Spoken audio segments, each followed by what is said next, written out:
मैंने 10 लाख निवेश किया था 8 महीने पहले, अभी 10.5% का नुकसान दिख रहा है। What should I do now? मेरे पोर्टफोलियो में 4 स्मॉल कैप फंड्स है, भयंकर गिरावट दिख रही है, अभी रीबैलेंस करना चाहिए क्या? एक और सवाल, defence fund is down by more than 20%, what should I do now?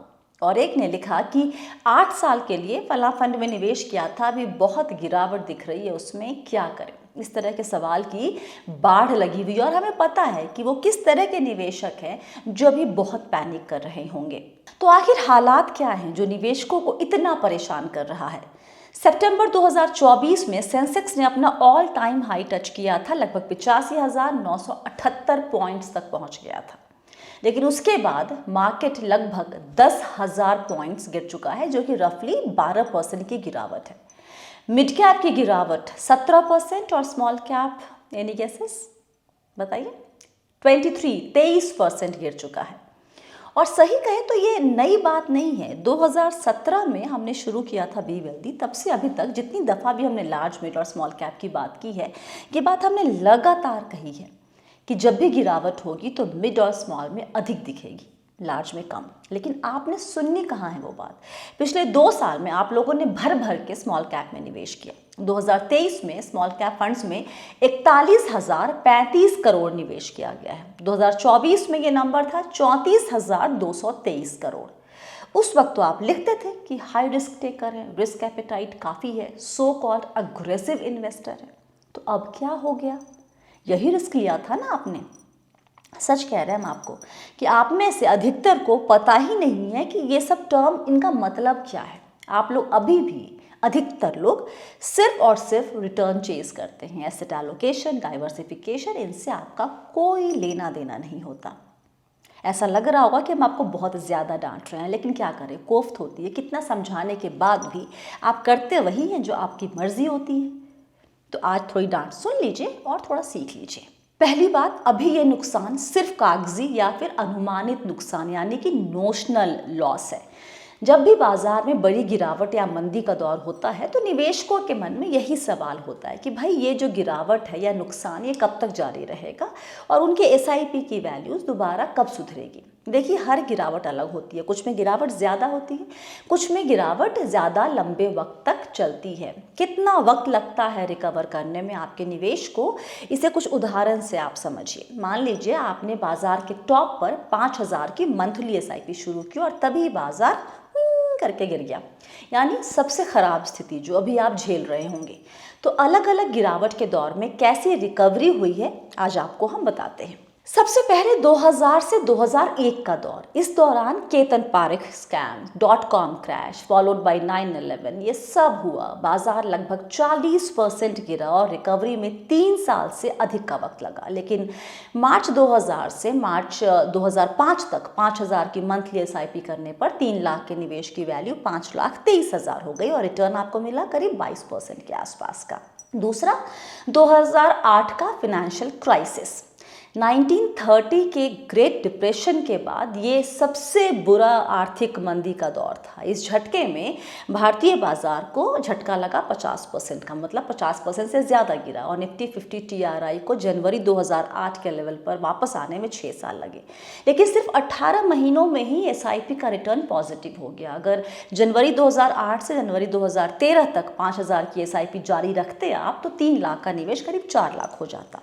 आप कह सकते हैं कि ये तो कुछ खास रिटर्न नहीं है, लेकिन उस वक्त का जो हालात था उसको देखते हुए ये रिटर्न बहुत अच्छा रिटर्न माना जाएगा। और यही है एसआईपी का असली फ़ायदा।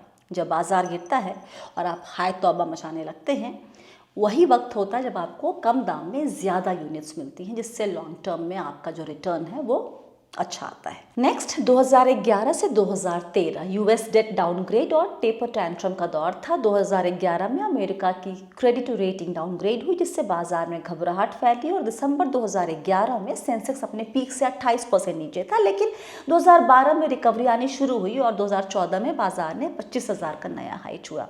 मोटे तौर पर जैन 2011 से जैन 2016 के बीच में बाजार में 3 बड़ी गिरावटें हुई। एक 11 में वो क्रेडिट रेटिंग को लेकर, 2013 में फिर से हुआ था जो फेड टेपर टैंट्रम के कारण मई से अगस्त के बीच में बाजार करीब 10% नीचे गया था। 2015-16 में भी बाजार में मल्टीपल करेक्शंस हमको देखने को मिले। एक बार बाजार 15% नीचे गया था अपने पीक से, जो मार्च 2015 में 30,000 था, वहाँ से 15% नीचे।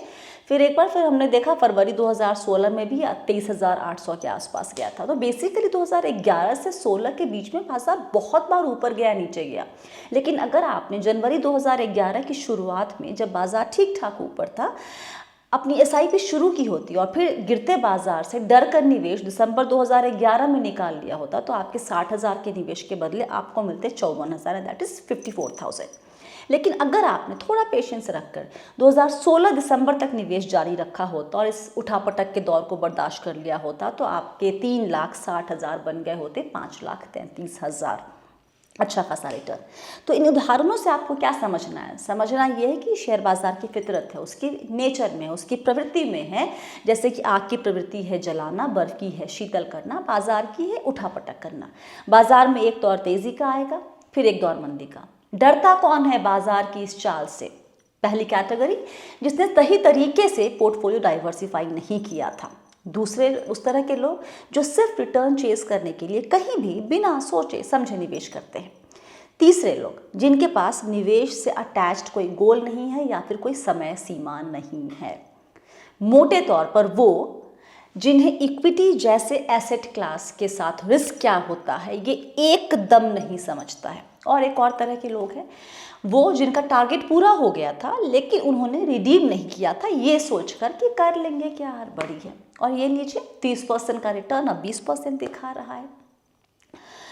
तो अगर आप पर ये सब बात लागू होती है या फिर इसमें से ज़्यादा बातें लागू होती है तो आप शेयर बाजार में निवेश के लिए नहीं बने हैं। आपके लिए बेहतर होगा कि आप पहले समझें इस तरह के निवेश के फाइनल पॉइंट्स को या फिर किसी सलाहकार की मदद से ही निवेश करें। तुर्रम खा बन के एकदम अपने आप ना कूद जाए बाजार में। समझिए इस बात को, अगर आपने रिडीम नहीं किया है तो you still have your stocks and mutual funds with you even if their value has dropped for now. हम लोग ना रियलाइज़ नहीं करते हैं इस ओनरशिप का जो रियल पावर है, लेकिन यकीन माने लंबे वक्त में ये आपको बहुत कमा कर देगा। अगर आप एक करेक्शन झेल कर निवेश में बने रहते हैं तो आगे के झटके आपको परेशान नहीं करेंगे। तो क्या करें, कैसे करें, कहाँ करें, ये सब कहना बंद कीजिए और चुपचाप निवेश में बने रहिए। #Stop crying, stay invested. आज के लिए फ़िलहाल इतना ही। आपको आज की बात अगर समझ में आ गई होगी तो दोबारा आपको ये जो बाजार की उठापटक और आपका पोर्टफोलियो का वैल्यू डाउन है और ये फंड अच्छा परफॉर्म नहीं कर रहा है, वो फंड अच्छा परफॉर्म नहीं कर रहा है, ये सब शिकायत शायद दोबारा करने आप नहीं करेंगे, राइट? तो इस बात को समझिए और अपनी राय नीचे कमेंट में शेयर कीजिए, फीडबैक दीजिए हमें कमेंट करके या फिर ईमेल या फिर व्हाट्सएप पे। सारी डिटेल्स आपकी स्क्रीन पर आपको मिल जाएंगी, डिस्क्रिप्शन बॉक्स में भी मिल जाएंगी। फिलहाल के लिए इतना ही। वक्त देने के लिए बहुत बहुत शुक्रिया। याद रखिए आप है मेरे यानी स्वाति के साथ और हम सब हैं बहुत ही सावधानी और समझदारी के साथ अमीर बनने के सफ़र पर। वक्त देने के लिए बहुत बहुत शुक्रिया एक बार फिर से। आप सभी को बहुत सारा प्यार और दुलार। Stay blessed, healthy and be wealthy.